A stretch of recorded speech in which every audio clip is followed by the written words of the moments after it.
இன்றைக்கி நம்ம கல்யாண வீட்டு ஸ்டைலில் செம்ம ருசியான நெய் பொங்கல், அப்புறம் அதுக்கு செட் ஆகிற மாதிரி ஹோட்டல் ஸ்டைலில் சாம்பார் எப்படி பண்ணலான்னு பார்க்கலாமா? அதுக்கு முதல்ல ஒரு குக்கரில் 1 கப் அரிசிக்கு 3/4 கப் பாசிப்பருப்பு எடுத்து நல்லா கழுவிட்டு, அது கூட மிளகு 1 ஸ்பூன், சீரகம் 1 ஸ்பூன் வச்சு தேவையான அளவு நல்லா குழையிற அளவு கூடவே தண்ணி சேர்த்து ஒரு 4 to 5 விசில் வச்சு எடுத்துக்கோங்க. அதுக்கப்புறம் அதுக்கு தாளிப்புக்கு ஒரு கடாயில் நெய் சேர்த்து கொஞ்சமாக சீரகம், கடுகு, உளுந்தம்பருப்பு, கருவேப்பிலை போட்டு முந்திரி பருப்பு நல்லா பொன்னிறமாக வர வரைக்கும் வறுத்துட்டு அந்த பொங்கல் கூட சேர்த்து நெய் இன்னும் கொஞ்சம் தேவைன்னா சேர்த்து நல்லா கிண்டிக்கோங்க. இப்போது பொங்கல் ரெடி.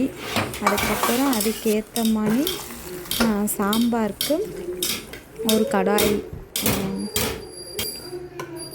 ஒரு குக்கரில் 1 கப் துவரம்பருப்பு, அது கூட சின்ன வெங்காயம் ஒரு 10, 3 பல் பூண்டு, தக்காளி ஒரு 2 தக்காளி, அப்புறம் பச்சை மிளகா, சீரகம், அப்புறம் தேவையான அளவு உப்பு போட்டு 1 கப்பு துவரம்பருப்புக்கு 3 கப்பு தண்ணி ஊற்றி ஒரு 5 விசில் வச்சு எடுத்துக்கோங்க.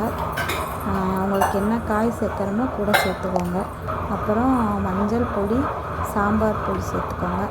சேர்த்துட்டு 4 to 5 விசில் வச்சு எடுத்துட்டு தாளிப்புக்கு ஒரு கடாயில் எண்ணெய் சேர்த்து அது கூட கருவேப்பிலை, கடுகு, உளுத்தம்பருப்பு, வெங்காயம், தேவையான வத்தல் சேர்த்துக்கோங்க. காரத்துக்கு ஏற்ற மாதிரி வத்தல் சேர்த்துட்டு நல்லா பொரிய விட்டுட்டு சாம்பார் கூட சேர்த்துக்கோங்க. இப்போது கல்யாண வீட்டு ஸ்டைல் பொங்கல் அப்புறம் சாம்பார் ரெடி.